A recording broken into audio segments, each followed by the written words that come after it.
As the city of Boston shut down Friday during the manhunt for the marathon bombers, one question kept rearing its head. Would law enforcement use a drone to help locate and capture the suspects?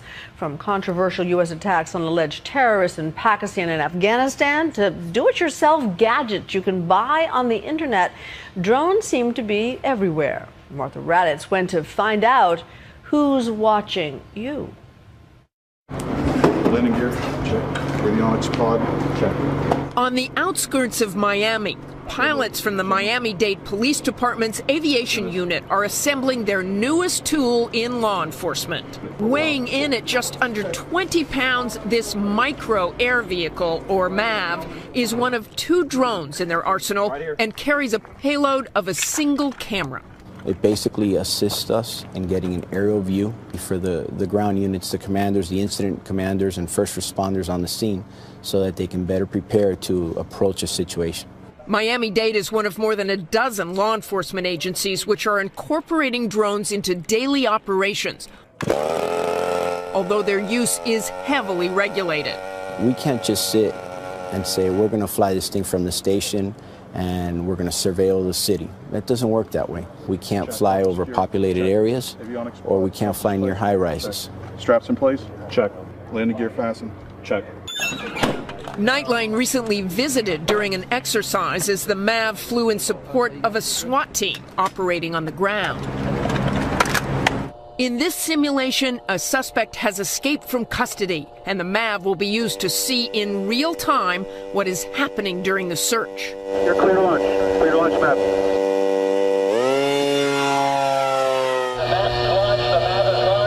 As the MAV gets into position over the area where the suspect is believed to be, go ahead north. Its cameras capture him sprinting across a clearing and into a building. Okay, guys, we got SRT responding. At the command post, the images from the drone help the incident commander guide the SWAT team into position. There's a building on the south side of the roadway. Subject was last seen running into the doorway along the western wall. With the drone overhead and the SWAT team outside the door, the suspect is quickly apprehended. He's surrendering right now. We're hoping to use this for tactical situations where we have somebody shooting at the police. We don't want, obviously, put any police officers' lives in danger. Despite the benefits of using drones, there are growing concerns about privacy. What we don't want to see is drones used to hover over our neighborhoods 24/7, keeping track of everywhere that we drive or walk, and the technology is there to do that. The FAA estimates that some 10,000 commercial drones will be flying in the nation's skies within 5 years. Look to the future, look to the skies. What do you see? I see hundreds of thousands of vehicles flying, being manufactured every year. Banking on that growth is retired Air Force Colonel and F-4 pilot Jerry Lemieux. When you think about the future, focus on the hundreds of commercial applications that these vehicles can be used for, such as agriculture. The news media is big, sports events. Lemieux has just started up the first unmanned vehicle university. Most of the teaching is done online, offering master's and doctorate degrees with courses in radar sensors, project management, and mission design, as well as intensive weekend programs.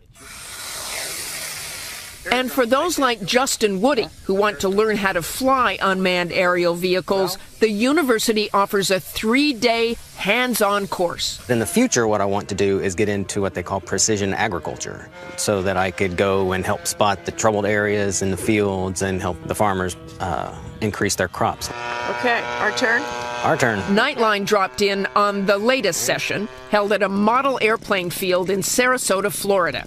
I had practiced on a computer simulator before arriving, and once Justin and Gene Payson, my instructor with 40 years of experience, launched the fixed-wing drone called a Skyhawk, I took over the controls. Get some right.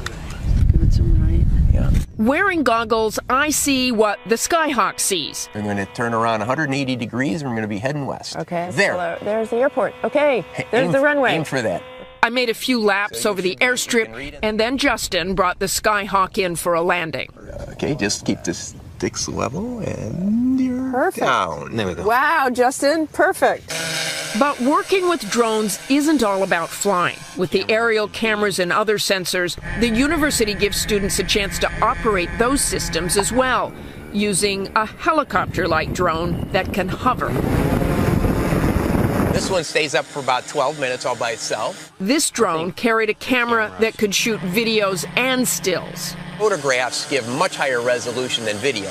As more and more drones take to our skies, Congress has ordered the FAA to come up with rules to fully integrate drones into the nation's airspace by 2015.